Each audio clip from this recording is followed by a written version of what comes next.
Good morning, everyone. Happy Wednesday. Welcome to my channel.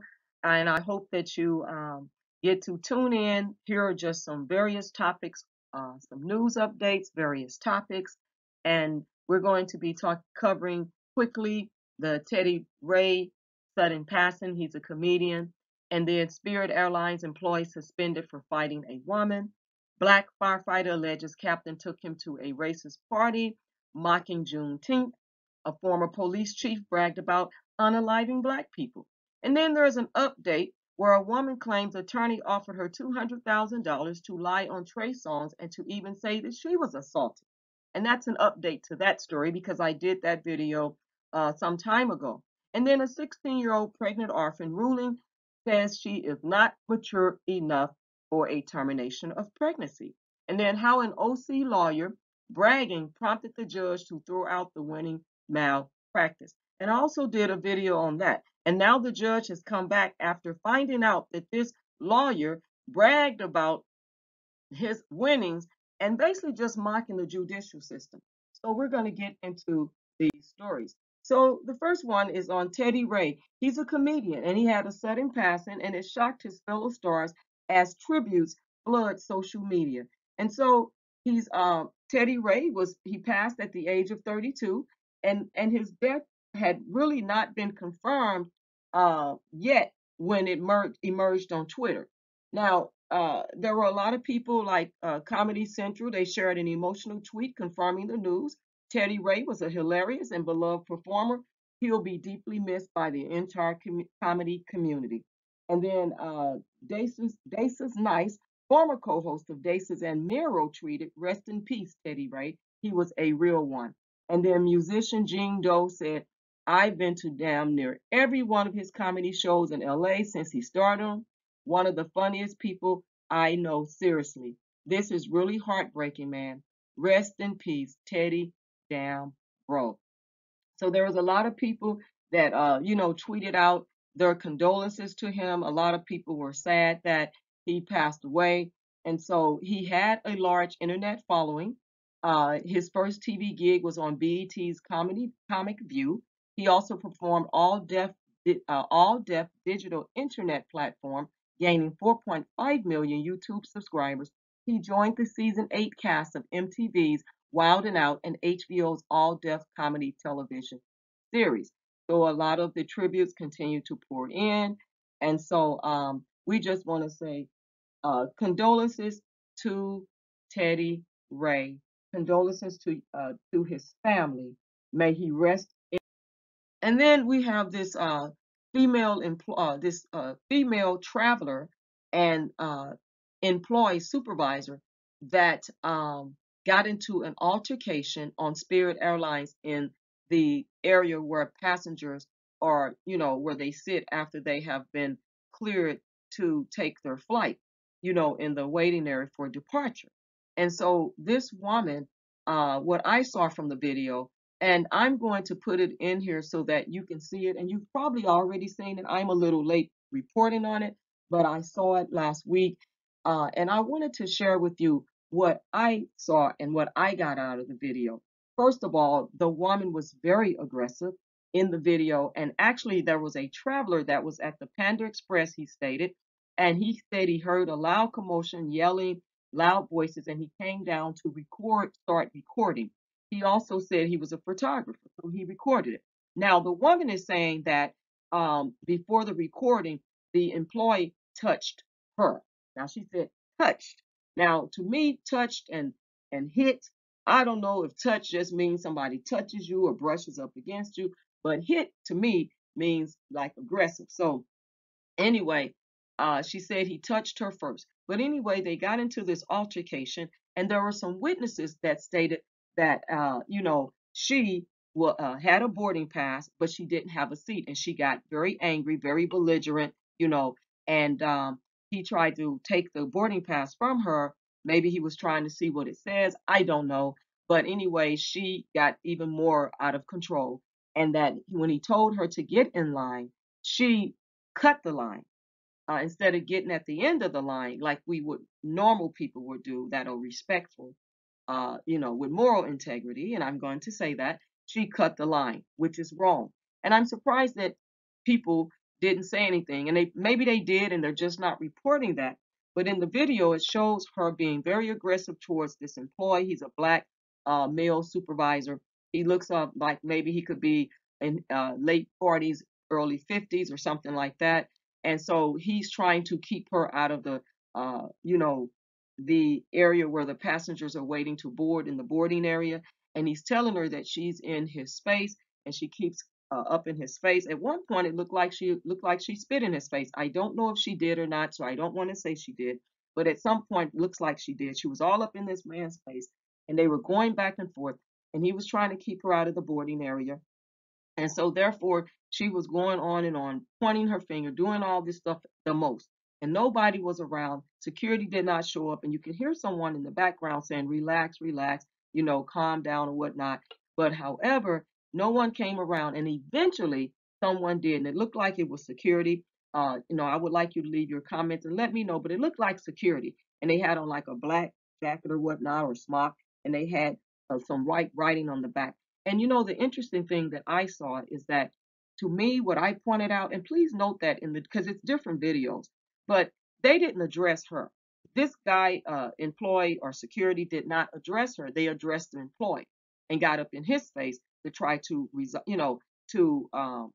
de-escalate it. However, no one I saw ever addressed her. They allowed her to continue to be aggressive, to continue to taunt him and use homophobic slurs, which in fact you can see that and hear it in the video. And she continued to do all of this behind the gentleman or the security that showed up and got in between them. She still is mocking and yelling and talking smack, and she takes her arm several times to try to hit the employee. And she actually eventually was successful in slapping him, I believe, in his face or the side of his head or ear. And that's when, because she kept doing this. I mean, like, she's very aggressive. And when she did make contact with the employee, she took off running. She took off running, and he went after her. He pushed the other guy away, went after her. And she fell over some chairs.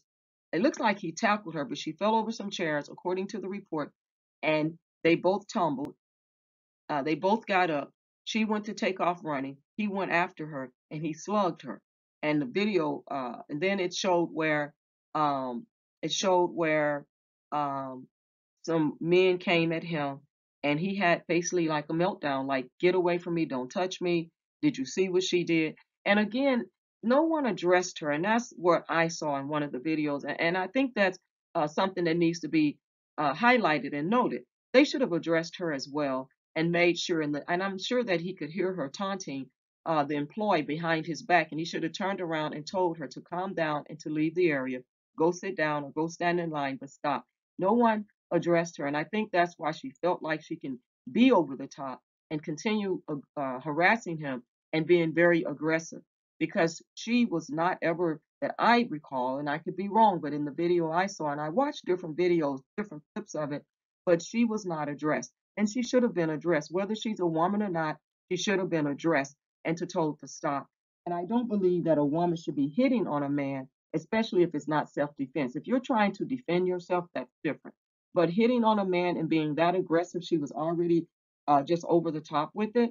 And it seems to me that in this particular situation, it sent a message that it's okay for women to be emotionally out of control and to be able to assault men and verbally and physically, and nothing's gonna happen to them.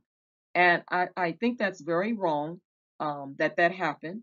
I also believe that she should be held accountable, if she should be held accountable. But they did take a report in the end, the police officers, and they both were released and left. They didn't arrest them or anything like that. But they did suspend the employee was suspended. I don't have an update on it, but however, he can sue for assault because he was battered, physical and verbally. He was assaulted, whether he was a big man, small man, and he seemed to be someone that can hold his weight. but he was definitely assaulted by this woman. She claimed he assaulted her or touched her, is what she said. He touched her prior to the recording of the video. So I'm not sure if that happened or not, because we do know things happen prior to recordings if they're not recorded immediately. So I'm not sure with that. So I can't say, confirm or deny that that took place. But what I can say is from the video, she was still very aggressive, and she now has retained an attorney, saying that she stands by what she said, that he touched her first. Um, but I don't think that this employee, in my opinion, should be terminated. Suspended, they did, okay, because they have to investigate, they have to de-escalate it, and they have to get to the bottom of what really transpired, and they have to go back and look at the cameras and the video and see what really happened prior to this other traveler coming and recording it, because we know that recordings don't always show the full uh, actions of what has taken place between people or others. How and another thing is that she wasn't complying. And that's the other thing. And airlines have had a lot of problems with customers complying to, policies, procedure, mandates. And so that's another thing there. But I believe that as women, we have to take responsibility, be accountable, and ownership of our own actions. And we cannot believe all women just because they're women. And I'm not sure if this is going to take a precedence, or eventually, because I even have another video that I'm gonna do it on another video. It's not included in this one. But I think that I don't know if it's gonna take, excuse me, a precedence over where pretty soon people are just not gonna believe women anymore. Because we're in this liberal feminist Me Too movement area, or liberal feminist area, where women are, saying believe all women, they don't believe us, they don't give us a voice. And I believe that a lot of women do have a voice. I believe they do. And they have been really given a voice during this Me Too movement thing. And a lot of these women are not real victims that have come out and said they've been assaulted or they've been mistreated. They're not real victims, the ones that I'm currently seeing, and even some of the past women. And I will say that with some of these cases that we have seen, these high profile cases, which a lot of you that follow my channel and other channels will know know about that. So anyway, we cannot believe all women, just like we cannot believe all men. And so, with that being said, you know how um, it says that men should never hit women. That used to be a whole thing where men would just get assaulted and beat on, and men are victims of women's abuse, and even in domestic violence situations, and men never reported it. And when they did report it, they were mocked. They were treated as if they were weak individuals, and they were not taken serious. And this has got to stop, because men can be abused as well, because a lot of men don't want to hit women. They have been trained and raised not to hit women, not to fight back, And even if a man restrains a woman, he can be taken to jail for putting his hands on that woman, even though he was just trying to restrain her from assaulting him or beating on him. And so I think it's wrong when women are allowed to get away with this type of behavior and nothing is done about it. And I believe that men truly need to stand up for their rights, and they need to start speaking out and start making sure that they are protecting themselves from these violent women. Because this woman was violent. She was to me. She was, in my opinion, she was violent. She was overly aggressive. She was angry. She was out of control. And she definitely deserves some type of punishment. I'm not sure what punishment that they can give her, but she deserves some type of punishment. And this employee really needs to file a suit, because he was definitely assaulted. I saw that and I was like, this is just gone really too far with this. And I mean, like I said, if you look at the video, they came at him in the end. A lot of people wanting to get in his face, and they were even getting ready to put their hands on him. And one guy had on a blue T-shirt. They got up in his face and acted like he wanted to fight the guy. And the guy told him, because he told him, well, you shouldn't be fighting women or something to that effect. And he told him, I'll fight whoever and whenever. And that is what the employee told this guy. But he was all up in the guy's face, and the guy got back up in his face. He was not playing, because that guy was very upset at that time. I mean, even when they came for him prior to the guy in the blue T-shirt, they were like coming at him, and he basically was like, leave me alone. Don't put your hands on me. Did you see what she did? He was very upset. And like I said again, these women need to truly be held accountable. You know, when things like this is going on, they need to be held accountable. And I don't know if she thought this was a joke after she slapped him and then ran off and thought she was going to get away. And she says she has injuries. Those injuries, I believe, are from her falling. And in the police report, I wanted to make sure I note this. In the police report, it said that she was the aggressor in the video, and there was uh, verbal and physical abuse, and she was cursing at him, using homophobic, excuse me, slurs, and you know, that she definitely was the aggressor, and that her injury stems from her falling over a chair, not him tackling her, but her falling over a chair. So you know, I'm gonna put the link, or, you know, I'll put that information down there. You can also search this too. Spirit Airlines employee suspended after fighting woman in viral video, and it may be on some news channels as well on YouTube. But I'll definitely put that, you know, where you can see it for yourself. But like I said, if you search it, there's different videos of it. Okay. And then I want to get into this black firefighter who says that he was actually his captain told him to go to, he was to go to a party, which he did. And when he went to that party, he said he found that they were mocking, you know, um, mocking excuse me, the Juneteenth. They were mocking it at this party. And I want to get into this. It's really sad when we have to read stories like this where, you know, it's just never ends with, you know, never ends with racism, um, you know, and things like that. But it says that this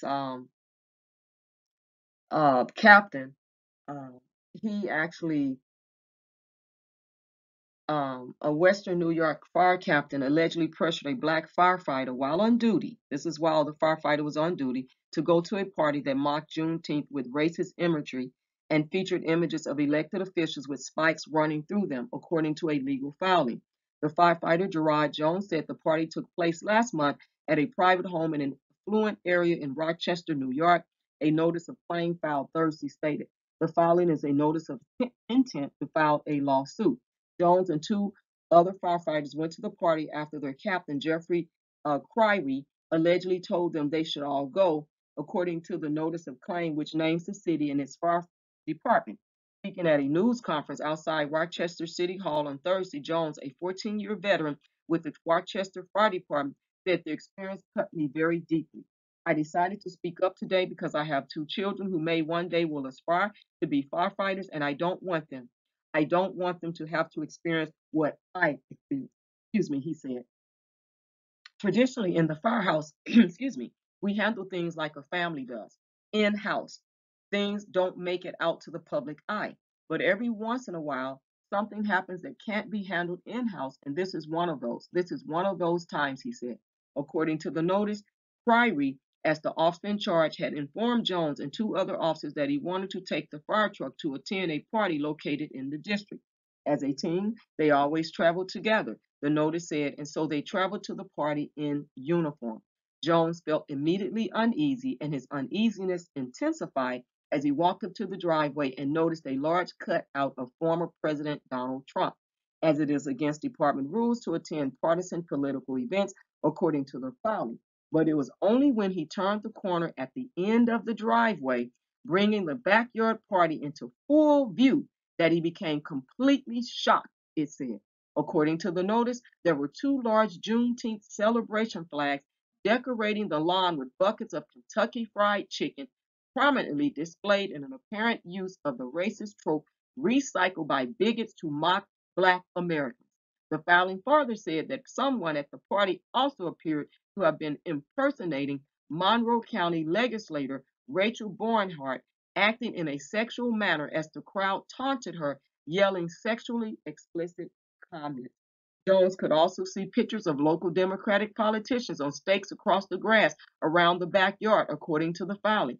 At one point, unable to leave and unsure of how to react, Jones expressed to his fellow firefighters that he felt like he was in the film Get Out, the filing said. Jones was eventually able to leave the party and later went to a superior to raise the issue and ask them to address it, the filing said. They said they would, but Jones was left shocked when he was assigned to work with the same captain for his next shift 4 days after raising the issue, prompting him to pursue further action. The notice says Jones was on leave after suffering emotional distress and fear of retaliation from Kyrie and others. Speaking with NBC News in a phone interview Friday, Nate McMurray, the attorney representing Jones, said the firefighter feels like his family has betrayed him because he gave his life to this department and he always knew that there were problems, but he always believed he was part of helping the problems go away. Barnhart also spoke at the news conference, thanking Jones for his courage in speaking out and condemning the party he was allegedly pressured to attend as a vile racist event and an affront to every single citizen in this city. Firefighters are known for their bravery. Courage is not just running into a burning building, she said. Courage is also doing what firefighter Jones did today, standing up to hate, forcing us to see wrongdoing at great personal and professional cost. I'm so very sorry for what firefighter Jones has gone through, she added. Rochester Fire Department Chief Felipe Hernandez issued a statement Thursday calling the allegations serious and unacceptable, according to NBC affiliate WHEC of Rochester. He said the city immediately initiated an internal investigation after receiving Jones' complaint of employee misconduct by his supervisor. The allegations are serious, and the behavior described is unacceptable and an affront to everyone who works with the RFB and in City Hall, Hernandez said. He said an investigation had concluded and disciplinary action was sent to the supervisor this week. He said the supervisor will remain on suspension until the action was received and accepted, but did not expand on what the disciplinary action was. This remains an active personnel matter, so we cannot comment further, Hernandez said. The Rochester Fire Department did not immediately respond to a request for comment. Phone and LinkedIn messages seeking comment were left with Kyrie, the fire captain, at the center of the allegations. The filing listed the address of the party, identifying it as the home of Dr. Nichols Nicosia, a dentist and member of the board of directors at Highland Hospital, an affiliate of the University of Rochester's Medical Center. Nicosia's office did not immediately respond to a request for comment. In a tweet Thursday, the hospital said it was appalled at the allegations and was trying to reach Nicosia. Activities such as those described in these allegations are an affront to Highland's mission and values, it said. NBC News contacted the hospital for further comment. Well, I'm going to say this. I want to know what you all think. Should this chief, firefighter, he's a firefighter, but he's a chief. Should he be terminated, or should he be um, um, demoted and his pay reduced? Should he be demoted and his pay reduced for something like this? This is really something that I'm glad that this firefighter spoke out on. Um, he has a voice. I'm glad that he's retained legal counsel and that he needs to get therapy because that's something that, like he said, things have been happening and he's seen things and they were addressed internally. But for something like this to have someone to be subjected to this is a form of harassment. And if people don't know that, taking someone to something such as something this offensive is a form of harassment. And um, to, I mean, like it sends a strong message that this is what we still are dealing with as a Black race and community. And I believe that even though he spoke out for his town, his city, but you're also helping other cities that are still dealing with racism and things like this and bigotry and mocking of Black events and we see it a lot. And I've read comments about Juneteenth where you had racist people talking that putting Juneteenth down and saying all types of, negative things about Juneteenth. And unfortunately, this is the society that we live in. This is where we're at. And it has been going on for decades, even before most of us was born, and it continues. And then until we start to speak out and start to hold people accountable, but to go public with with the racism and the mistreatment, then nothing's going to change. And we really do have to start holding people accountable that are in these positions. And should he be terminated? Well, that's left to be said. I mean, me personally, I think he should be terminated or definitely demoted. He should not be leading any type of firefighters. I don't care what race you are. He should not be in a lead position. Because when you get in a lead position such as supervisor, management, and higher ups, you should have enough awareness. Uh, you should have enough education to uh, know what you're doing is wrong. You should be aware of biasness. You should be aware of racism, harassment, bigotry. You should be aware that you should be set apart. In leadership, you should definitely be set apart from participating in it and then promoting it and you should be set apart from all of that. There is no way that you should be promoting this type of thing and participating in it to where you go to a party and you include your firefighters in it, stating that they are required to go with you, and you go and your employees go, your staff go, and this is what they're subjected to. So he actually subjected them to, to these type of things, which is very serious. And so I'd like you to leave your comments below on that. Um, and what do you think should happen to this fire chief that, participated in this, but he also basically promoted this by going, and people uh, that were there were subjected to this.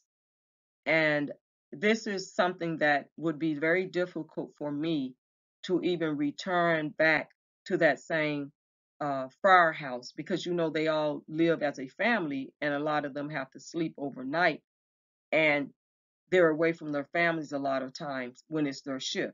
And so for anyone to be subjected to what this firefighter was subjected to, and then to have to return back to that same place, is very difficult. And I can see him being out on leave, getting the treatment or therapy that he should be getting if he isn't getting it, because this just doesn't go away.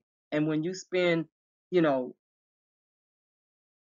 a lot of years, and 14 years is quite a long time, and you've worked hard to become a firefighter, because you see more black firefighters now than you've ever seen. And I know someone personally that has a degree, higher education. They also applied years ago, decades ago, when they were in their 20s, and they passed everything. And then they put a hold on it, and they never called those people back to offer them, a position. So therefore, he had to get a position elsewhere, which he's been there where he's at currently for a very long time. Uh, but however, this is what we face. And when uh, white people say that black people do not face racism and that a lot of black people continue to cry victim, well, there are some people that are not real victims, but overall, black people a lot of times are telling the truth about their experience. Even myself have been subjected to systemic racism and bigotry and bias and stereotype, even because of my education and things like that, a secondary education, and just being a woman in management. I've been subjected to a lot of things, and I'm not going to stop speaking out. I'm going to continue to speak out, and I'm going to bring these things to the forefront, and because it's true. And I always tell white folks, and I'm just going to be honest about it. And this is nothing against white people, because I have friends that are actually white, and they actually understand, and they don't participate in that type of racism. I've been friends with one of my good friends for years, decades, and she has, and she's seen it firsthand, because even she was discriminated against as a pipe fitter working with the union. And most unions were full of men. And I grew up with with a woman that's now in her 50s, that's a safety coordinator and with the union in another state. And she says that she's been accepted now, but they didn't. I don't know if she was well received in the beginning, but where she's at, the site she's at, she said they have been pretty kind to her. And I appreciate that they are having an open mind. And she says, but she comes at them in a compassionate manner. She tries to educate them and talk with them respectfully. And that's important. But however, when we are subjected to this, I always tell white people, getting back to what I was going to say, is you cannot tell my story. And I had to talk to a white supervisor at a major department store because she was trying to tell me at one point that that's not true. And I said, let me tell you something, young lady. I said, you cannot ever tell my story as me being a black woman. For years, I said, I'm never going to change the color of my skin. It will never happen for me. And so you cannot tell my story about what I and other black women have been subjected to when we come in a department store to spend our money, and how we're overlooked, and how they will take other races in front of us when we are clearly standing there. And even if we want to think about an item, we have the same rights that other people do when they place things on hold, because maybe you're not sure. Maybe you're still looking for something else. And maybe you don't want to carry that item around in the store with you, because a lot of times when you start to carry things around, they start looking at you and watching you even more to see what you're going to do with it. So if you say, hey, can I just hold this up here for a moment because I'm still looking and I'll be back in an hour or two, or maybe I'll come back the next day, but I don't know yet because I'm still looking. Maybe it's a specific thing you're looking for. This is how we're treated, overlooked. And I've had to say it even at the age I am now. I've had to tell people, I was just in a Baskin Robbins last week and I was next in line, and I could see how this young woman was not going to help me. And another lady stepped up to help me, but she was looking at me like, I'm going to go over here and help them. But you see that I was next in line, standing here the whole time. And so I know what they do. And I'll step up and say, I'm next in line, because I'm very direct, and I've learned to value me. I've learned that it's okay to value me. It's okay to have a voice for myself. It's okay to, have self, compassion for me, and we have to treat ourselves good and have care for ourselves, but to also, to speak up. We don't have to get in a battle with everyone. We don't have to be loud and start battling, but we do need to speak up for ourselves. And some things we need to just let them be, because, when they get all uptight and want to call you out your name, first of all, that's not on my birth certificate. I wasn't born like with that on my birth certificate. I don't answer to those names. I answer to my birth certificate name. But at the end of the day, I've gotten to that place, and sometimes it takes us longer to speak out when we are dealing with jobs. And I know for a fact, dealing with a job and knowing that you need to pay your bills, knowing that you need to be able to get up and go to work every day and be subjected to systemic racism.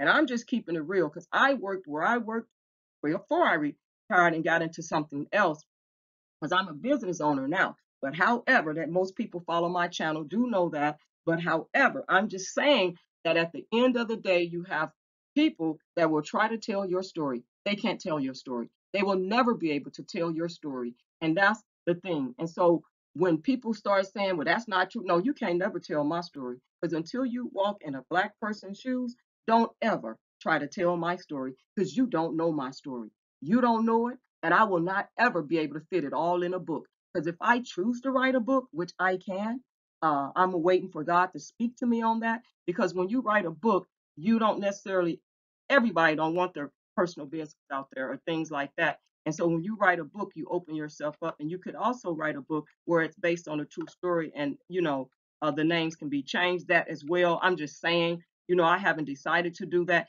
but I'm just saying that my life can never be fit in a book. It can't fit in a book. And the whole thing is that nobody can ever tell my story. So when people that try to tell your story, you let them know you can never tell my story, because you will never ever walk in my shoes. I don't care if you put on a costume. I don't care if you paint your face black. I don't care if you put a mask on. You will never be able to tell a true black person story. And that's why I find it hard. I find it very difficult to accept black people that are out here participating in the downfall of another black man. I find it very difficult to accept that when they're doing it, and when they're lying and making up stories and participating with the government in doing things like this that are definitely unethical, they're immoral, and their day is going to come. Their day is definitely going to come. To live in peace. And then we have a story where this former police chief bragged about, you know, killing black people. And I don't like to use some of these words because, what they do is YouTube kind of watches your videos and things like that. But there was a police chief who actually bragged about it. And this is out of a Mississippi town where he actually bragged about killing black people. So, a civil rights and international human rights organization filed a federal lawsuit on Tuesday against local officials in Lexington, where they say police have terrorized residents, subjecting them to false arrest, excessive force, and intimidation. A civil rights advocacy organization on Tuesday filed a lawsuit against the town of Lexington, Mississippi, and called for a federal investigation into what described as systemic, condoned racism from the town's government and police department. The lawsuit details past examples of police violence and misconduct against Black residents. Julian, the organization that filed the suit in the U.S. District Court of Southern Mississippi, said the residents highlight a top-down issue of racism in a town where most residents are Black and most people in leadership positions are white. According to data compiled by Julian and ACLU Mississippi, the LPD has customarily violated the First, Fourth, and 14th Amendments, the fundamental right to travel freely, and the Civil Rights Act, the lawsuit alleges. Over 200 Black citizens have formally or informally complained about being harassed, arrested, or fined for baseless reasons in the past year or so. Julian filed the suit after recordings surfaced of Sam Dobbins, who was police chief in the town at the time, using racial and homophobic slurs and bragging about killing multiple people as a police officer. The town's board of aldermen voted 3-2 to remove Dobbins from his role after the recording surfaced and he was fired on July 20th. In the recording, Dobbins described shooting a Black man in a cornfield as justified, bro. I shot that in, 119 times, okay? He says in the expletive-laden recording that also includes the statement, I don't talk to, effing queers. I don't talk to effing F, you know. He goes on. Dobbins also tells an officer in the recording that he had killed 13 people in his career and that he was proud of the fact that the Lexington community fears him, according to the lawsuit. Julian is requesting that the court issue a temporary restraining order against the Lexington Police Department to stop officers from threatening, coercing, harassing, assaulting, or interfering with residents' constitutional rights. The order would require the department to overhaul many of its policies related to policing, including those pertaining to excessive force and traffic stops, and the city to establish a civilian law enforcement review board. Black residents make up about 86% of Lexington, a town of less than 1,800 people. In its lawsuit, Julian calls the town tiny and deeply segregated and says it is controlled by a wealthy white family as well as a white mayor, former police chief, city judge, and city attorney. Every single branch of government is controlled by white people in a town that is 86% Black. Jill Colin Jefferson, the president and founder of Julian, told HuffPost. This is Jim Crow at its finest. What I want people to see is that this never, ever stopped. The lawsuit further alleges Lexington police retaliated against Black community members after a meeting where citizens met to speak about their grievances against the department on April 7th. The meeting's most outspoken participants, Robert Harris and Darius Harris, were arrested after the meeting, the lawsuit reads. The retaliation and baseless arrest that plaintiffs Robert and Darius Harris experienced are consistent with how LPD treats any Black resident who stands up for themselves, speaks out, or dares to live their lives in Lexington. In fact, plaintiffs Robert and Darius Harris has been falsely arrested in retaliation for opposing police harassment in the past, the suit says. The lawsuit further alleges that between 2021 and 2022, many other Black residents were falsely arrested, forced to undergo baseless searches and seizures, and were subjected to unreasonable force by Lexington cops if they spoke out against their arrest. The Lexington Police Department did not respond to requests for comment on the lawsuit. Now, you know what? Of course, they are not going to respond to the lawsuit. Of course, they're going to try to cover it up. But these particular people, the police chief, he definitely needs to be prosecuted to the full extent of the law. Absolutely. And he should never get out of jail. He said he bragged about killing 13 people, and he also shot a black man in a cornfield. I mean, if this is not considered back in slavery days, if this is not considered the utmost miscarriage of justice in a police department at its highest level. And this is so sad. It's really despicable.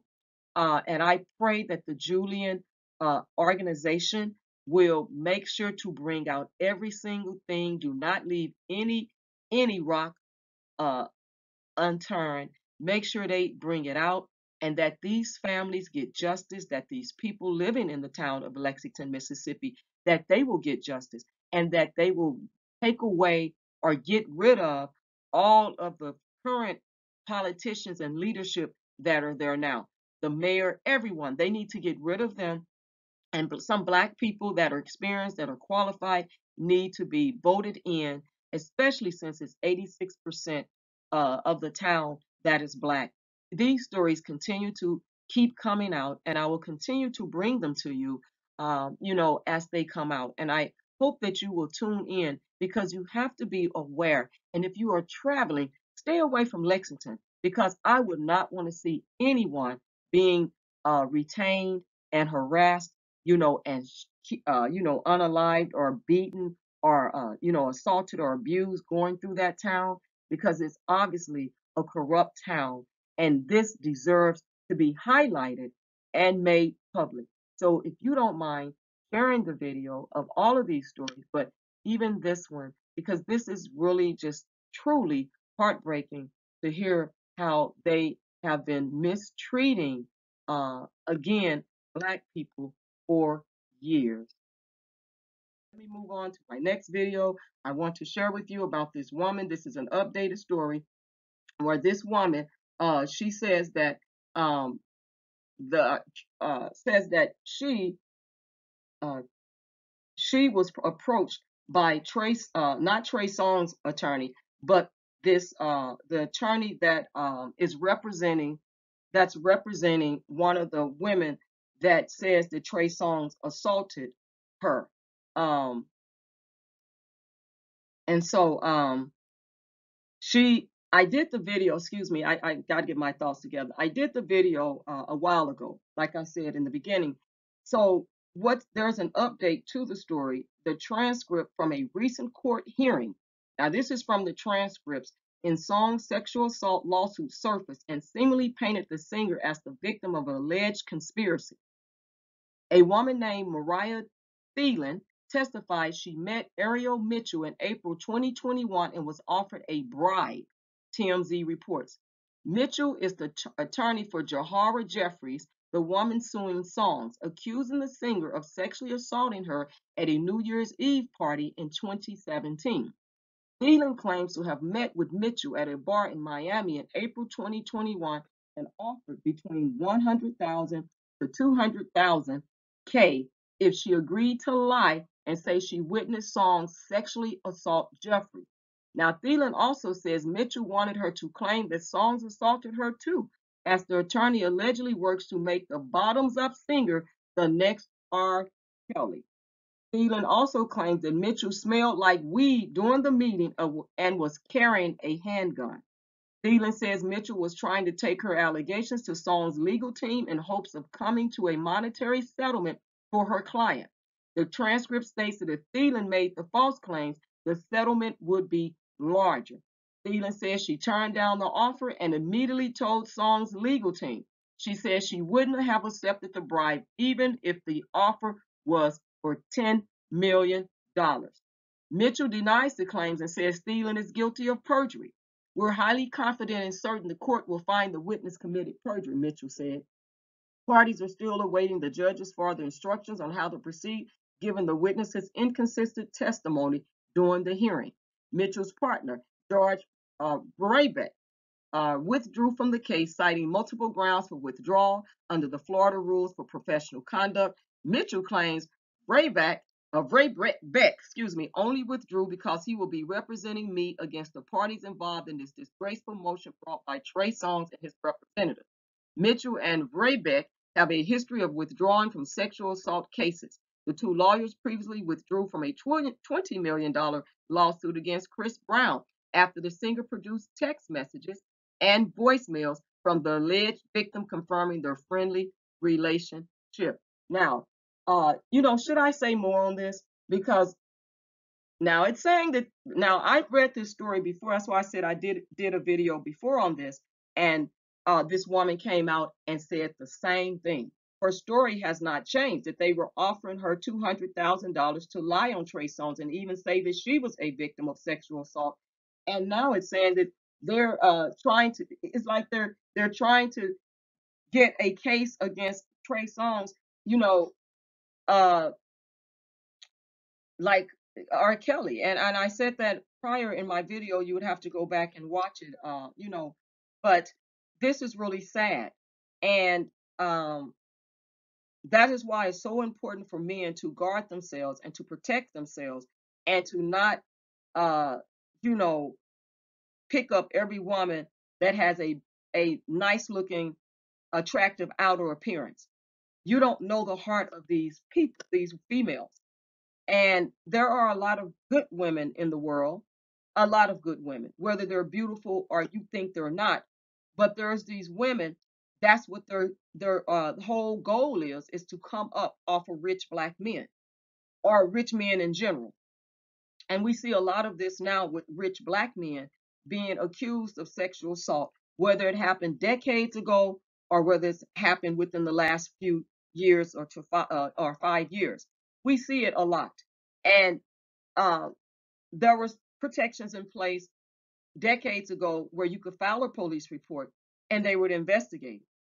And now that, like I said, we're in this liberal feminist movement, we see a lot of women being able to claim sexual assault through force, coercion, intimidation, threats, and they're believed.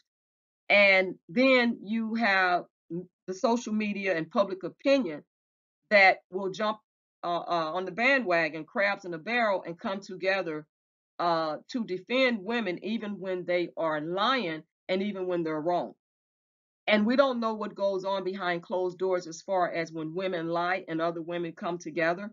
Some of them are probably working together as family members and friends and saying, yeah, if I get this money, I'll share it with you. We don't know what's really going on, with all of that. But I'm going to say that men, you need to protect yourselves and you need to start fighting back these lawsuits. If you are truly innocent and it was consensual, you need to fight back. And you have to start making sure, and I've heard this so many times, well, we don't like to use protection, when it comes to, you know, intimacy. You want to go raw, whatever you want to call it.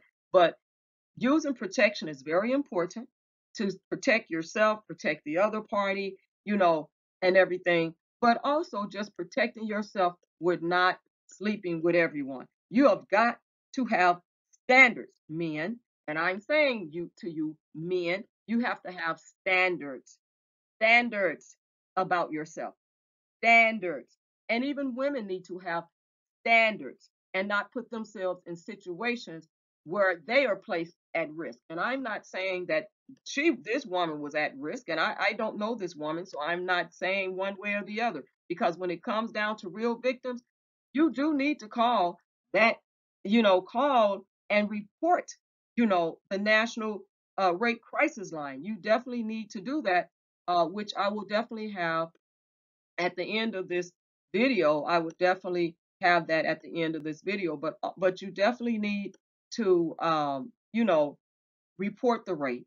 When it happens, definitely report it and don't let it, fester. And I know that sometimes it could be difficult, but make sure you get the help you need. There are crisis counselors there to help you if that is the case, and there's a lot of support.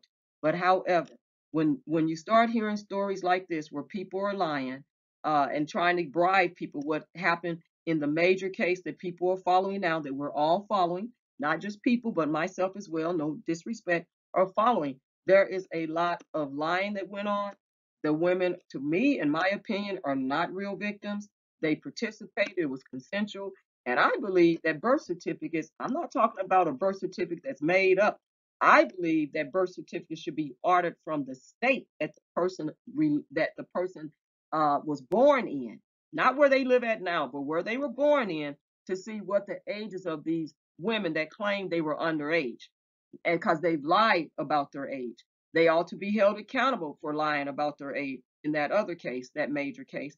But also, we see this a lot where women have lied about what really transpired. And there's a lot of women that still think that they are old stuff. They get upset, they get heartbroken, they get, scorned when they feel like they didn't get what they wanted, or they weren't the only one, or they weren't the one that was picked to be with that man.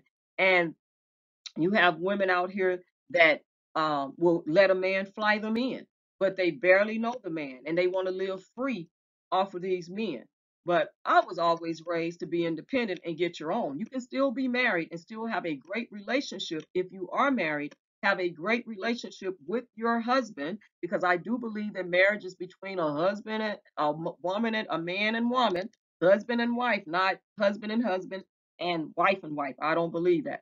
And I'm not mocking anyone for their lifestyle, but what I am saying is that um, you can still have things to fall back on and contribute to the relationship, the marriage, in a wholesome manner, you know, and live by the biblical principles and statutes, not authoritarian or not individual marriage, but coming together in the middle under the biblical concept of marriage. And so you still can do that. It can still be a wholesome marriage, still contributing, still being able to be, interdependent, where you have your business or you work, you're contributing, and there's love there. There's, uh, you know, uh, communication, good communication. And even if you have your ups and downs, being able to quickly forgive and reconcile. But in this case, lying on folks, this has gotten out of hand. And women are playing the victim to the point that, some of them are getting money and winning these suits. But if you are truly innocent, Trey, you need to continue to fight. And the woman that's claiming that they were trying to, bribe her, if that's what happened, stand in your truth. Don't let them, intimidate you.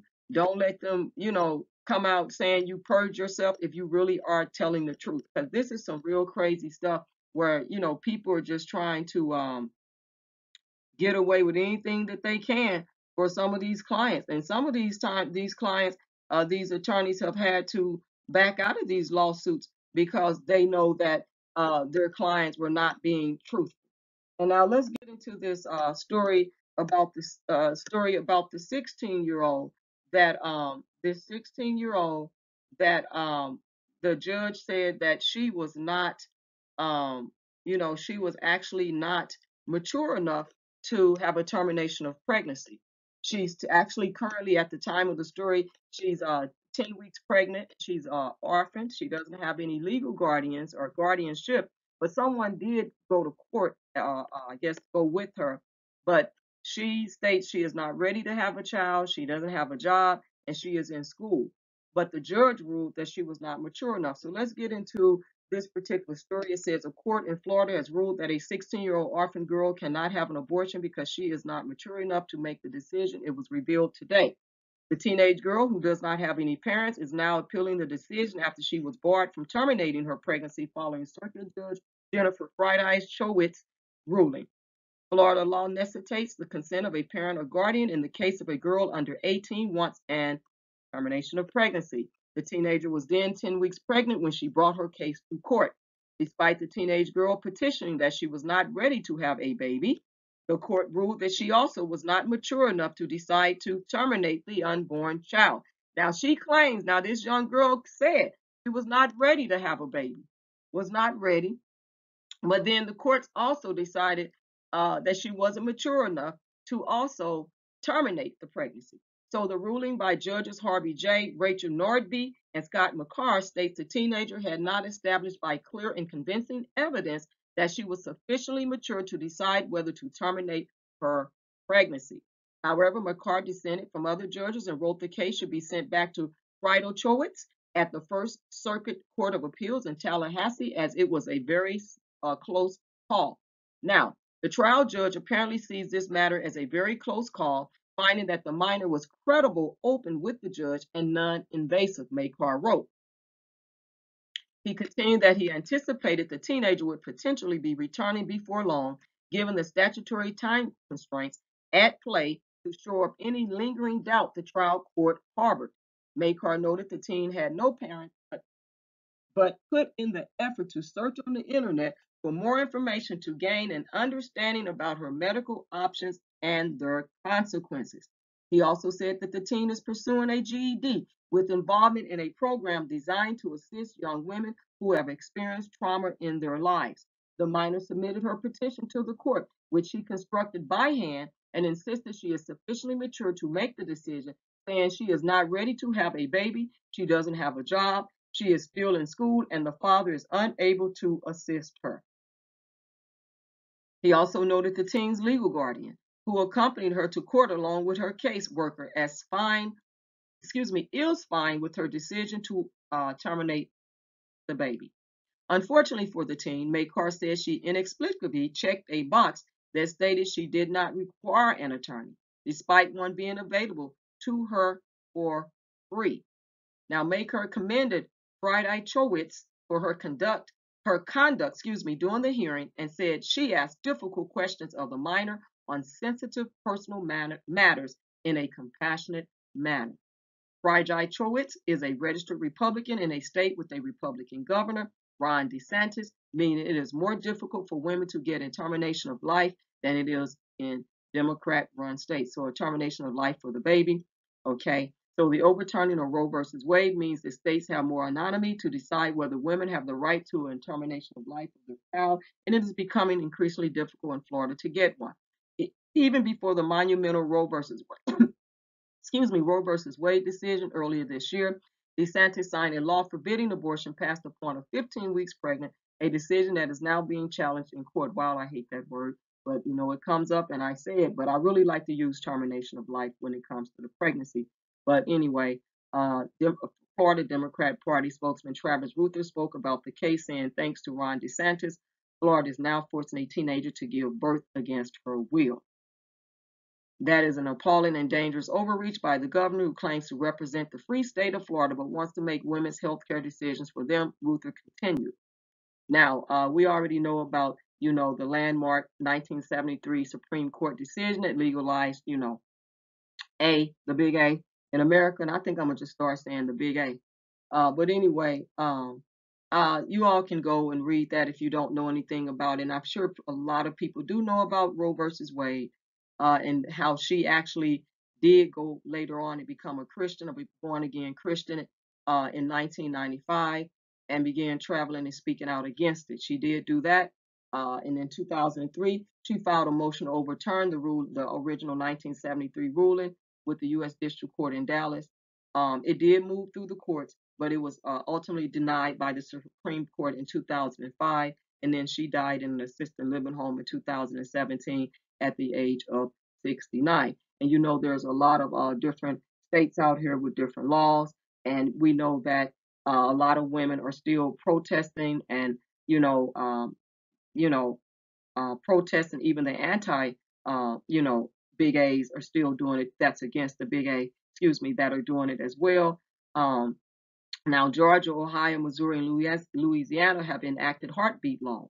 Recently, in Alabama passed an even more restrictive version in May, amounting to a near total ban on it from the moment of conception. Other states have similar legislation pending. And then similar laws have also been passed in Arkansas, Mississippi, North Dakota, Iowa, and Kentucky, though they have been blocked by courts from going into effect as legal challenges have been brought against them. So, when it comes to all of this stuff, if the doctors perform the big A, they can be persecuted for flouting the rules. And the other thing is that multiple governors have signed legislation outlawing the big A if a doctor can detect a so-called fetal heartbeat, part of a concerted effort to restrict, the big A rights in states across the country. And then The Big A rights supporters see the heartbeat bills as virtual bans because fetal heartbeats can be detected as early as 6 weeks when women may not be even aware that they are with child, that they're pregnant. So there's a lot going on with this, and you know that this was going to happen. It just is going to happen, and you're going to see even younger women like the 10-year-old, and we might even see someone younger than that. Um, because there is a lot of human sex trafficking. There is a lot of incest and molestation that goes on in families. And most of the time, it's someone that the victim knows. Most of the time, it's someone that's close to them. It could be a brother, it could be an uncle, a cousin, and even their own father or a stepfather. So we are going to be seeing a lot more of these cases. And I pray that if you have daughters that are in the childbearing stages, or they're young girls, or you have grandchildren, please protect your children. Please talk with them about how their day went. Please sit them down and talk to them in the layman terms that they understand, and ask them, are they okay? Have they been touched inappropriately? We have got to be able to be parents and put the responsibility back in the parents' hands when it comes to raising our own children, or if you're raising grandchildren or stepchildren. But you got to put it back in the hands of the parents, because I see a lot of parents out here that have decided almost like they want to give up their parental rights to the states. We see it so much, and that we hear a lot of on social media. And a lot of times parents need to get off of social media and raise their children. And people may not want to hear that. And they may even come and say, well, who are you to tell me? But a lot of this we see, and parents need to get back involved in constructive things for their children, but to be forever watchful, forever on alert to make sure that their children are being safe, guarded, and protected, and also to put their daughters in programs that will help them, that will teach them self-love, self-care, respect, accountability, responsibility, and to accept themselves and to value themselves. That's very important. And even if there is no programs there, you can, as a parent, you can teach your children things. You can buy books. You can get back in the Word of God. You can buy supplemental, tools. You can also go to the library and check out books. However you do it, but you can also sit your daughters down and even young men and talk to them about how to treat a young woman, and the consequences of having unprotected, relations, and and to encourage abstinence. And we know that children are going to do it. It's going to happen. But to teach your children something different about, you know, we know it's going to happen, but to talk to them about being responsible, because you definitely cannot be with your children 24/7 unless you are a stay-at-home mom. And uh, even if you are, excuse me, a stay-at-home mom, but if your children go to a private or public school, they're going to be away from you. They're going to be influenced. And if you don't monitor and limit their time they're on social media, and as a parent, you should be the one, you should want to teach your children things instead of them learning it from the streets. You should want to teach them things, the basic things about themselves. And I did a video on our basic personal rights, and that goes for children too, to teach them about their basic personal rights. So go back and look at that video if you don't mind, to be able, because my videos are to like teach, uh, just bring some level of awareness, to inspire, to coach, and to help. And I may not say it the way other people say it, but I'm still here to try to help you to live a life in a more excellent way. And I have other videos that are about, they're inspirational videos, but I also talk about social issues. And so, with that being said, leave your comments and let me know what you think about this young woman at 16, and what's happening here. Just leave your comments below, about this, because it certainly is something that's continually well worth speaking about, because you might find yourself, whoever you are, and when I say you, I'm not speaking to somebody you indirect, but whoever you may be, you know, I don't know who you are, but whoever you may be, you might find yourself in that situation, or you might find your daughter or a son that has impregnated someone, um, in that situation. So it doesn't just affect females, it also affects males or a granddaughter or someone you know personally or a little sister or whoever it may be or an older sister, but you may find yourself dealing with that situation because of someone that's close to you or someone you know. And it just like I said, doesn't affect females, but it affects boys and men because you have young boys out here participating. And but however, I always say that a man can't get pregnant, but a woman can, or a young girl can, if she has went through puberty and she's no longer in the prepubescent stage. So, with that being said, definitely leave your comments below on this video. And then I'm going to my last but not least last story is um, about this attorney that started bragging about wow, bragging about winning this malpractice lawsuit. And I had read this, and I believe I did a video on it some time ago. But what was sad about it is he left the court and he was bragging about this. So let's get into this. How an OC in this Orange County lawyer bragging prompted a judge to throw out winning malpractice verdict. So Catherine Garcia left and her sister Joanna Garcia, and it's a picture of them at their home in Norwalk. They are the daughters of Enrique Garcia, who died in December 2017 after a medical procedure at South Coast Global Medical Center. Now, when his medical malpractice trial concluded in April, Dr. Isam Karashi left an Orange County civil courtroom in victory. Swiftly and unanimously, 12 jurors had decided that the gastroenterologist had not been responsible for the death of a patient. That was before his lawyer, Robert McKenna III, appeared in an online celebration video. Now I saw that video and he was celebrating it, bragging of his work. He really was doing that and saying the case involved a guy that was probably negligently killed, but we kind of made it look like other people did it. He actually literally in the first video I did, he talked about it. He actually literally did. And that is just so disheartening to the families that have lost their loved one. Even if you won the case, why mock the family? Why contribute it to their pain and suffering additionally with it when they're already going through this? This is so unprofessional and so like lack of integrity and immoral values he's practicing here as a lawyer.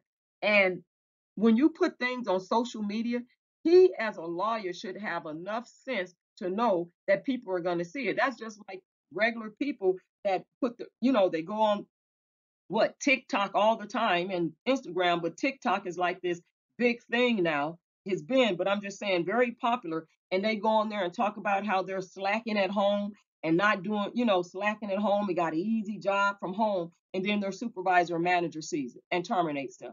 Or, they're saying all this stuff on social media and they're ranting and raving and it gets uploaded on how they did this and how they got away with that. And these Karens out here, and guess what? They wind up losing their job. We have seen so many things, you know, go down on TikTok and social media. It is cray cray, and here we are. And he's up here as a lawyer, as a lawyer now, not just an attorney, but a lawyer making these statements and celebrating and mocking. And it's like mocking the judicial system also, even though he's mocking the family and the deceased by talking and celebrating in a derogatory manner. And so, citing McKenna's remarks, the judge who presided over the trial has vacated the verdict, vacated it. He overturned it, he vacated it, ordering the case back to court.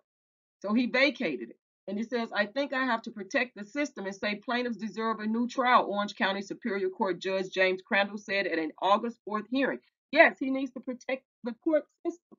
We see that a lot where the judicial system is not being protected because we have judges and corrupt prosecutors and biased judges participating in things that they know is not right. They are participating in suppressing evidence, refusing to approve legitimate, justified motions. They're sitting here covering up evidence and not allowing the evidence to be presented to help the defendant when they know that the defendant has good traits about them. They the things that the evidence is pointing in favor of the defendant instead of against the defendant. This is what's going on in our current judicial system. And so to have an attorney to say, I have to protect the system, and the plaintiffs deserve a new trial, to me, that's saying something. That's saying something big. And even though it's something different, but it's different in some of the cases that we've watched, high profile cases, but it's saying something. And I pray that this judge really does have that integrity, to continue forward with this new trial that he says the plaintiffs deserve and to protect the system. And we see that our judicial system is not being protected by judges that have taken an oath and supposed to have moral integrity about themselves and have regard for humanity. And a lot of these judges and prosecutors have no regard for humanity. And I always go back to the widow in Luke chapter 18, where they said that the judge had he didn't fear God and he had a lack of regard for man. But that widow, she kept going back. She wanted justice and she kept going back. And guess what happened? God allowed that judge's spirit to be grieved and he had to give her justice. And I believe that that's what's going to happen in this high profile case, but it's going to be in God's time. Justice is going to prevail. Eventually, justice will prevail because God is a fair and just God, but it's going to be in his time. And we got to stay prayerful. We can't get frustrated. We can't faint. We can't give up. We got to keep running this race. And if you can't run, walk the race. But you somehow got to stay in the race and don't give up your spot in the race. Now, getting back to this case, this article, it says the case involves Enrique Garcia Sanchez, 49. He was a forklift operator who was admitted to South Coast Global Medical Center in Santa Ana, in Acton, California, in November 2017. He had severe abdominal pain from alcohol-related pancreatitis. Karashi inserted a feeding tube that accidentally pierced Sanchez's colon, and led to a fatal infection. According to the lawsuit filed by Sanchez's family, central to the family's case was the death certificate, which blamed the death on sepsis and peritonitis due to a tube perforated colon. Sanchez's family asked for $10 million. In the gastroenterologist's defense, McKenna pointed to errors by other hospital staff and argued that Sanchez died from other causes. He told jurors to disregard the death certificate, derided the personal injury industrial complex, and claimed the suit was a form of extortion. Let me stop right there because he's telling the jury to disregard the death certificate. That is a legal document that is being used and can always be used in a court of law for evidence, and he's telling the jury to disregard it of what was written on there, what was typed on there by the coroner's office. Can you believe that? Because the doctor has to sign it, but he also has to put down there that the coroner's office, if he was if an autopsy was done, come on now, and the judge, and the jury disregarded that because they won their case. The defense won their case. This doctor won his case. And the plaintiffs was left in shock. They were left in like, what? And this is what we see in this current case in the judicial system where they're disregarding the evidence. It's common sense, but they're still, oh my God, let me go on. Shortly after winning the case, McKenna gathered with colleagues at an office celebration and invited a legal party to ring a victory bell. How unprofessional. The lack of compassion and concern for the victim and the family of the victim. Wow, these people have really, they don't have any lack of regard. Lack of regard is what it is. They have no lack of regard for humanity. So a video of McKenna's boastful comments was posted to his firm's social media page, but quickly removed amid backlash in online legal forums. Of course, they should have gave him backlash in the online legal forums because that does not look good for other attorneys. That does not look good for other lawyers. It doesn't. And I'm glad that he received backlash because they should not be participating in this kind of victory celebration when a family has lost a loved one, regardless of who won the case and who lost the case. This should not ever happen. And so I'm glad that they stood up because they took an oath also. And when you want to have credibility, You cannot participate in things that will show a lack of credibility when it comes to your character. And this is what this attorney McKenna did. And I'm glad that in the legal form, he faced backlash for this. He should have faced backlash. He should have faced backlash because there's a lot of attorneys out here that are not corrupt. There's a lot of attorneys out here that want the good for their client. There's a lot of attorneys out here that have some morals and values and integrity, operating in integrity about themselves. And I am glad that they gave him some backlash in the online legal form and it went public. I'm so glad. And so McKenna apologized for what he called his imprecise remarks and said they were intended purely as an internal briefing to our staff that he did not know would be posted. Oh, you knew it was going to be posted. You just thought you wouldn't get caught like Michael Avenatti. You thought you was above the law and you wouldn't get caught, and you thought there was no consequences or backlash for what you did. And you knew what your remarks were, and they were not intended purely as an internal briefing to your staff. Because what are you leading your staff to do? If you are a lawyer and you have staff under you, what type of message and examples are you setting to the ones that are coming up under you to become lawyers, that are attorneys in your law firm? So don't give me that crap about you. It was intended for an internal briefing for you to celebrate and tell them to ring a bell and all of that stuff when it came down to someone losing a loved one and you celebrating it on a public platform. That is why you got the backlash. And I'm glad that they did that to you, McKenna. And so, in a hearing to decide whether a new trial was warranted, Crandall said he found the celebration video extremely important. Yeah, it's important because they can use it against McKenna. He doesn't look good, and maybe he needs to be cited, with the bar. Maybe they need to put something in his file that says that he lacked moral integrity. That he lacked compassion for the family that lost the lawsuit, and how he manipulated the court system and the jurors that sat there and allowed themselves to be manipulated by this attorney that has no moral integrity about himself at all. Oh my gosh. Okay.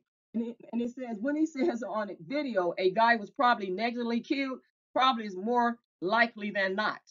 Then he goes on to say, but we kind of made it look like other people did it, the judge said. Mm, mm. He was negligently killed. If that doctor did something wrong in surgery, that is medically malpractice, and that doctor should take some responsibility. 10 million, I don't know, he was fighting it, but he did do something negligent. Even if the victim had another diagnosis from things that he caused himself, and we know that alcoholism uh, is a disease. You can get counseling for that. We know that, and the insurance companies will pay for counseling for you. And AA meetings you can go to. We know all of that, and we are aware that it can cause other problems in your body. But however, if you go into surgery to be treated for some problems that are cured, that other problems are cured from whatever your lifestyle was. And I'm not mocking the victim. I'm just trying to give information here. You still did something during the surgery that harmed this patient, and you should be held to some type of accountability and standards. And that should go on the doctor's record too, as well, whether he won the case or not. And the hospital has to look at that too. And they have to start following this doctor. Because what if this doctor does some other medically negligent things? So they have to, the hospital, the hospital board, medical board has to oversee these cases as well and talk about these cases. How can they prevent these things from happening in the future? So it's not just about, a case being won. There's a lot of other, aspects of this and principles that have to be taken in consideration with this whole thing. Not just this case, but what about the hospital and stuff. So this is a lot, and so Judge, Jorge Ledesma, the attorney for the Sanchez family, said McKenna has improperly pointed the finger at other medical personnel as culpable in Sanchez's death, contrary to an agreement not to do so, and later bragged about it on tape. He bragged about it, yeah, on the video, and he got caught. He said he wasn't going to do it. He shouldn't have been out there doing it anyway. Because once you win a case and you do a little small what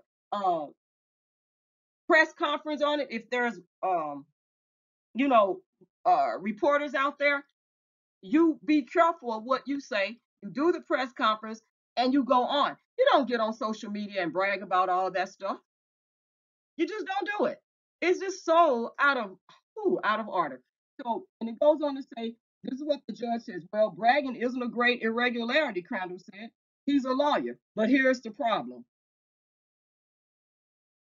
Because a lot of people brag. You in a track meet and you win, you brag. You basketball, you're bragging. Especially if you came back after being at the last, or your points were way, you were losing. And okay, football, people brag all the time about winning. People brag about a lot of stuff. Some stuff people brag about that's irrelevant, that really uh is is uh is a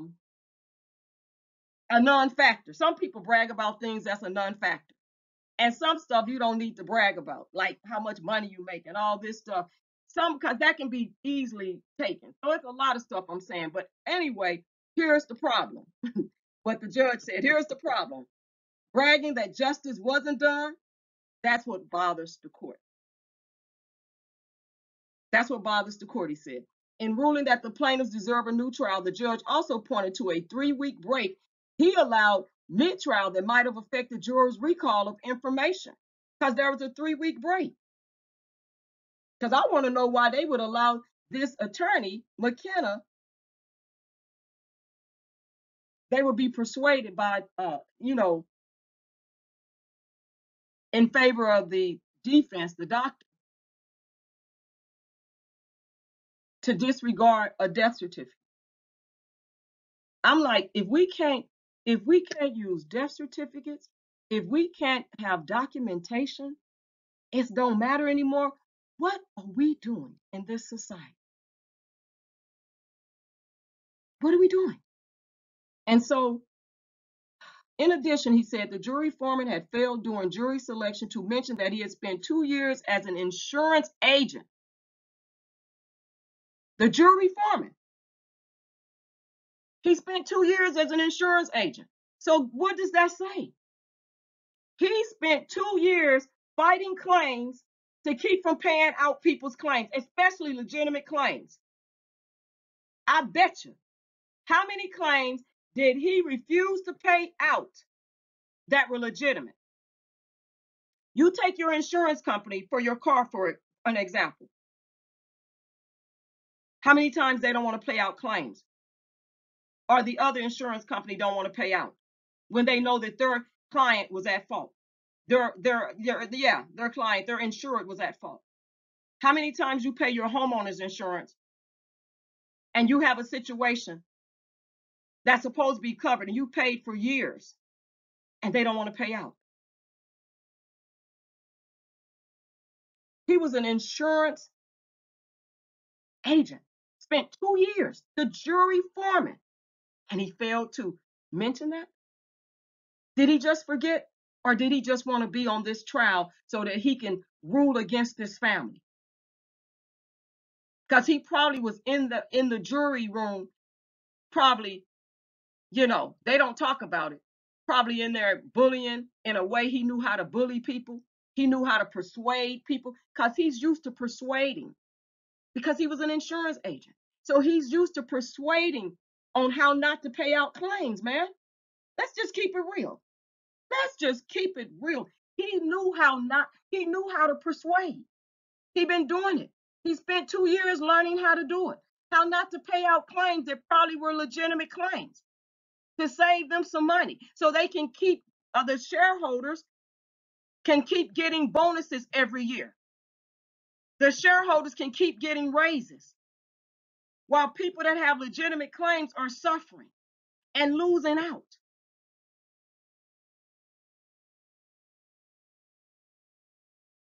See, if he had told that he had spent 2 years as an insurance agent, he probably wouldn't have got selected, because he probably wouldn't have been able to be biased. Be non-biased. he probably wouldn't have been able to be non-biased if he had brought that out. The judge probably would have had to call him up to the bench and say, can you be biased? I mean, excuse me, can you be non-biased? I'm sorry, can you be non-biased? Because you have spent 2 years as an insurance agent. He probably wasn't able to be non-biased. He was probably biased. That's why he was picked, but he was able to manipulate probably the other jurors and getting them to come together collectively and to disregard that death certificate and to say that the family doesn't deserve to win, but they deserve to win something. I don't know about 10 million because money cannot replace a life, but they deserve to win something. They really did.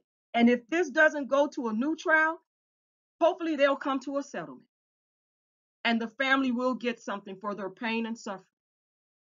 Because it seems to me this family lost a lot. They lost a lot. Not only have they lost a family member, but they lost financially too. Because maybe he had insurance. I don't know if the victim had insurance, but they lost. And they're still losing because they're still probably grieving.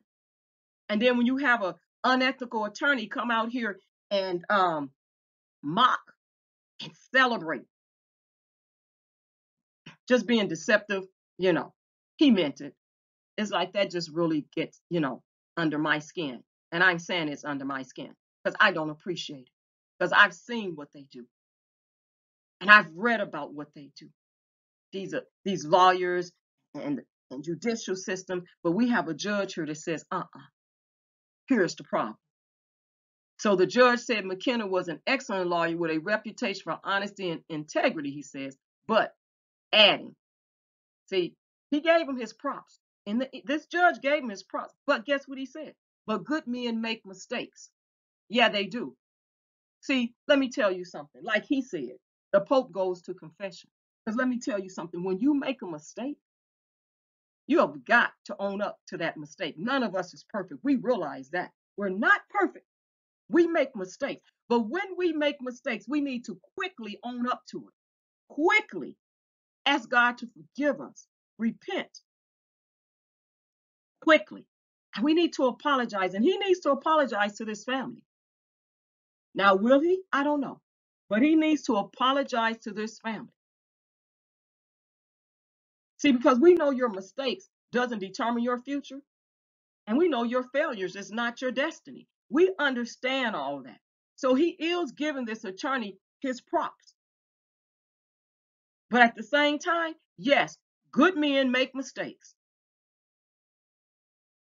Because we know sin is a problem man cannot solve, right?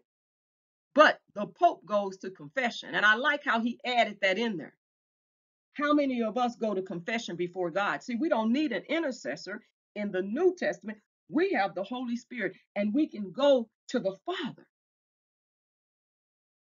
and repent and ask for forgiveness and apologize and even go to the people that we have harmed or hurt.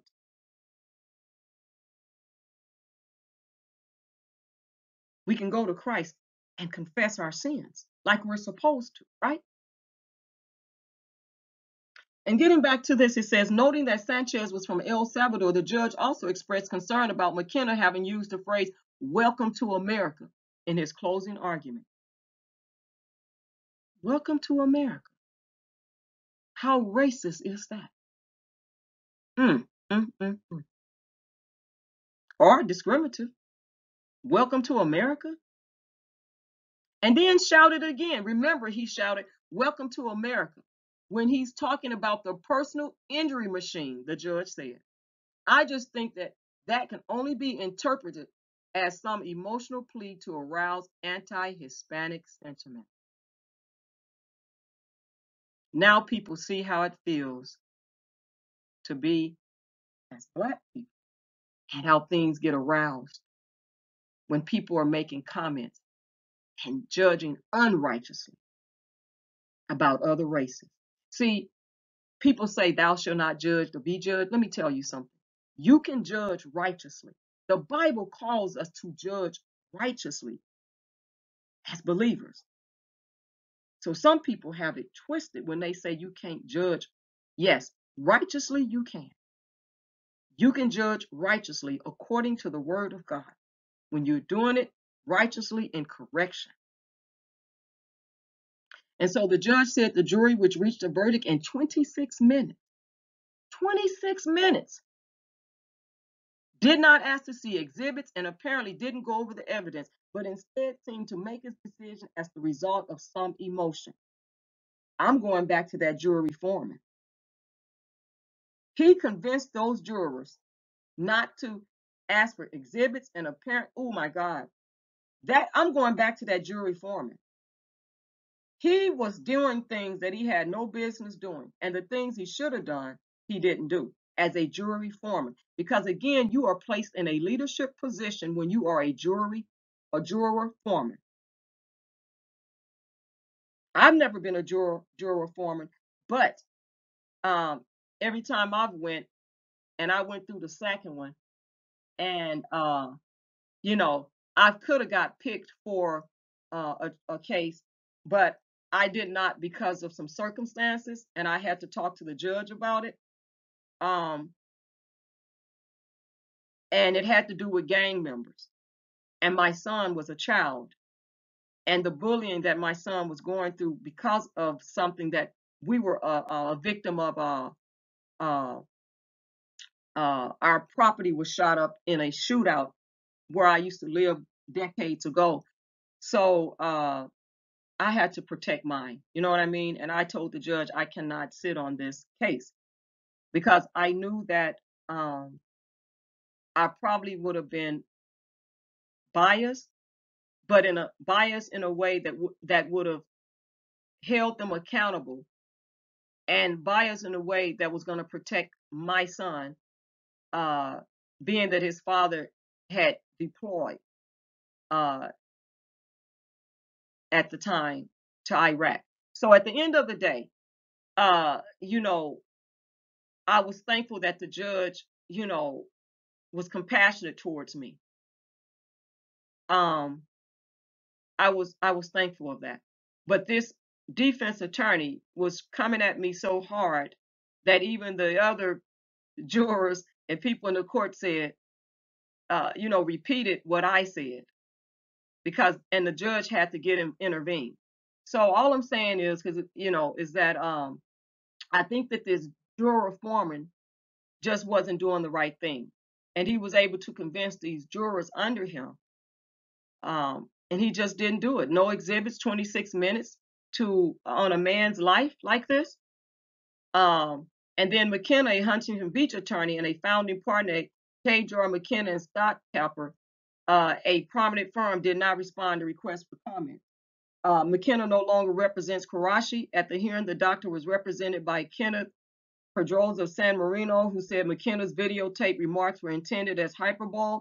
It was a bragging session, Pedroza said. My words, not his. Right, and we all do it. The stories get bigger and better every time we brag. Pedroza said the Welcome to America remark was a reference to the American court system with its multi-million-dollar plaintiff demands. Another attorney representing Karachi, Scott Nelson, said in an email statement to the Times that his client vehemently disagrees with the court's decision to grant a new trial, which he said resulted from false statements made by McKenna for the sole purpose of self-aggrandizement. Nelson said Karachi's treatment of his patient in this case met the highest standards of care and that the doctor has received death threats following media coverage of the controversy. Nelson said Karachi will challenge the ruling for a new trial. His former attorney's attempt to make himself appear as a hero by misrepresenting the facts of the case and the tremendous harm this has caused Dr. Karachi is the story here, Nelson said. Now, this story originally appeared in the Los Angeles Times, but like I said, I already did a video on this, and this is an update to this story. And I want to say this that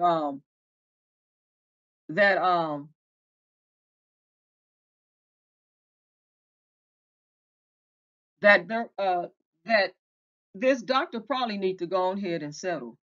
It may be not necessarily 10 million if he can get away with not settling, but he probably should go ahead and settle, you know, with this case because you know, it might be better for him to just settle because he might lose in this new trial if he doesn't win his motion to to not have a new trial granted.